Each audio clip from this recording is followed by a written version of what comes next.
ఒక్కసారి కొమ్మూరి గోల్డ్ కి కాల్ చేయండి. తాకట్లో ఉన్న మీ బంగారాన్ని విడిపించి మార్కెట్ ప్రైస్ కి వాళ్ళు కొనుక్కుని మిగతా డబ్బులు మీకు ఇచ్చేస్తారు. హాయ్, వెల్కమ్ టు మనం టీవీ. మనం టీవీ మన కోసం. వైసీపీ నేతల్లో స్పందనలు కరువయ్యాయా? వేళ్ల మీద లెక్కించదగ్గ వాళ్ళు తప్ప మెజారిటీ సీనియర్ లీడర్స్ ముల్లుగరతో పొడిస్తే తప్ప ముందు కదలట్లేదా? చిన్న పెద్ద అన్నిటికీ నేనే రియాక్ట్ అవ్వాల్సి వస్తుందని పార్టీ అధ్యక్షుడు జగన్ కూడా ఫ్రస్ట్రేట్ అవుతున్నారా? కొందరి మీద సీరియస్ కూడా అయ్యారా? ప్రజా సమస్యలపై క్షేత్రస్థాయిలో పోరాడాల్సిన ప్రతిపక్ష నాయకులు ఎందుకు సైలెంట్ అయిపోతున్నారు? దాని గురించి పార్టీలో జరుగుతున్న చర్చ ఏంటి? వైఎస్ఆర్ కాంగ్రెస్ పార్టీకి అధికారం పోయి ప్రతిపక్షంలోకి వచ్చి 2 ఏళ్ళు అవుతుంది. ఇప్పటికీ ఎక్కువ మంది సీనియర్ లీడర్స్ యాక్టివిటీకి దూరంగా ఉంటున్నారు.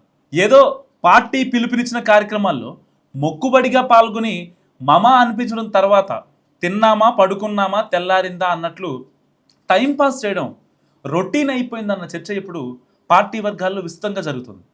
దానికి సంబంధించే తాజాగా పార్టీ అధ్యక్షుడు కొందరు సీనియర్స్ మీద సీరియస్ అయినట్టు కూడా చెప్పుకుంటున్నారు.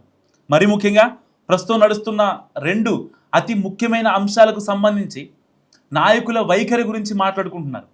వేలాది మంది విద్యార్థుల భవిష్యత్తును ప్రశ్నార్థకం చేస్తూ జరిగిన నీట్ ప్రశ్నాపత్రం లీక్ కావచ్చు, కోట్ల మందిని ప్రభావితం చేస్తున్న పెట్రో ఉత్పత్తుల ధరల పెంపు లాంటి అంశాల్లో వైసీపీ సీనియర్ లీడర్స్ సైతం చొరవ తీసుకుని ఆందోళన కార్యక్రమాలు నిర్వహించడం లేదన్నది పార్టీలో ఇంటర్నల్ వాయిస్. అలాగే బెజవాడ దుర్గమ్మ ఆలయంలో జరిగిన ఘటన నుంచి ప్రజా సమస్యల వరకు అధికార పార్టీని టార్గెట్ చేసే అంశాలు చాలా ఉన్నా ముఖ్య నేతల నుంచి సరైన రియాక్షన్ రావట్లేదన్న చర్చ సొంత పార్టీలో జరుగుతుంది.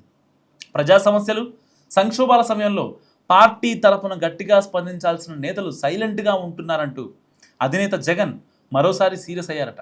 ప్రజాక్షేత్రంలో సమస్యలపై స్పందించాల్సి వచ్చిన ప్రతిసారి ఎవరూ నోరు మెదపడం లేదని నేరుగా సీనియర్లని టార్గెట్ చేసి మాట్లాడారట.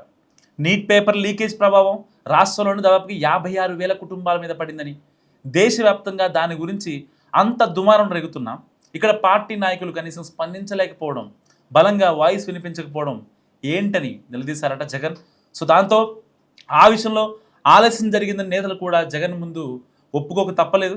సో ఇదే సమయంలో రాష్ట్ర ప్రభుత్వ అదనపు సుంకాలతో చుట్టుపక్కల రాష్ట్రాలన్నింటికన్నా ఏపీలోనే పెట్రోల్ డీజిల్ రేట్లు ఎక్కువగా ఉన్నాయని ఒక రకమైన టాక్ నడుస్తుంటే ఇక్కడ పనులు తగ్గించాలని జనం కోరుకుంటున్నా ధరల పెంపుపై ఇతర పార్టీలు నిరసనలు వ్యక్తం చేసిన మన వైపు నుంచి కనీస స్పందన ఎందుకు కనిపించడం లేదని కూడా సీనియర్స్ని జగన్ ప్రశ్నించారట. అటు విజయవాడ కనకదుర్గమ్మ గుడిలో పెచ్చులూడి ఒక చిన్నారికి లైట్గా తీవ్ర గాయమైంది. సో ఆ పార్టీ నేతల నుంచి కనీసం అంటే ఇలాంటి వాటిని వైసీపీ ట్రోల్ చేసుకుంటూ దాన్ని ఎలివేట్ చేస్తూ ఎక్స్ట్రీమ్కి తీసుకెళ్లే పార్టీ కూడా రియాక్షన్ లేకపోవడం ఏంటనేది జగన్కి అర్థం కాని విషయం అట. సో సున్నితమైన అంశాలను స్థానిక నేతలు వెంటనే అడ్రస్ చేయాల్సి ఉండగా ఎవరూ ముందుకు రాకపోవడంపై జగన్ అసహనం వ్యక్తం చేశారట. సో నిజానికి నాయకుల మీద వైసీపీ అధ్యక్షుడు ఇలా అసహనం వ్యక్తం చేయడం ఇదే మొదటిసారి కాదు. ఏ అంశానికి సంబంధించైనా నేనే మాట్లాడాల్సి వస్తుంది, నాయకులు చొరవ తీసుకోవడం లేదంటూ గతంలో పలుమార్లు బహిరంగంగానే వ్యాఖ్యానించారట. సో మా వాళ్ళు ఇంకా గేర్ మార్చలేదని క్యాజువల్గా అన్న తన అసంతృప్తిని నేరుగానే అర్థమయ్యేలా చెప్పారన్న చర్చ జరుగుతుంది పార్టీలో. కొందరు నేతలు మినహా ఎక్కువ మంది సీనియర్స్ ఎన్నిసార్లు చెప్పినా తీరు మార్చుకోవడం లేదన్న అసంతృప్తి పెరుగుతోంది. కరెంట్ అఫైర్స్పై స్పందించాల్సిన సమయంలో అప్పుడు స్పందించకుండా ప్రభుత్వం వైపు నుంచి కరెక్షన్స్ కూడా జరిగిపోయిన తర్వాత తీరుబడిగా మాట్లాడి అబాస్పాలు కావాల్సి వస్తుందని పార్టీ వర్గాలే మాట్లాడుకుంటున్నాయి. ఈ వ్యవహారాలు ఇలాగే సాగితే మున్ముందు కష్టమేనన్న ఆందోళన కూడా కొందరు నేతల్లో వ్యక్తమవుతుంది. సో వైసీపీ సీనియర్స్లో ఎక్కువ మంది సైలెంట్ మోడ్లోకి వెళ్ళిపోగా పార్టీ అధిష్టానం నుంచి కబురు వస్తే రియాక్ట్ అయ్యేవారు మరికొందరు ఉన్నారు. సో మరీ తప్పనిసరి అయితే చూద్దాంలే, ఇప్పుడు మాట్లాడదాంలే అనుకునే బ్యాచ్ ఇంకోటి. సో అందుకు నాయకుల తీరు మారాలంటూ క్యాడర్ వాయిస్ కూడా పెరుగుతుంది. ఎప్పటికైనా ఈ నేతల ప్రజా సమస్యలపై గళం విప్పకపోతే అధినేత జగన్ యాక్షన్ ప్లాన్ వేరేలా ఉంటుందనే హెచ్చరికలు కూడా వినిపిస్తున్నాయి.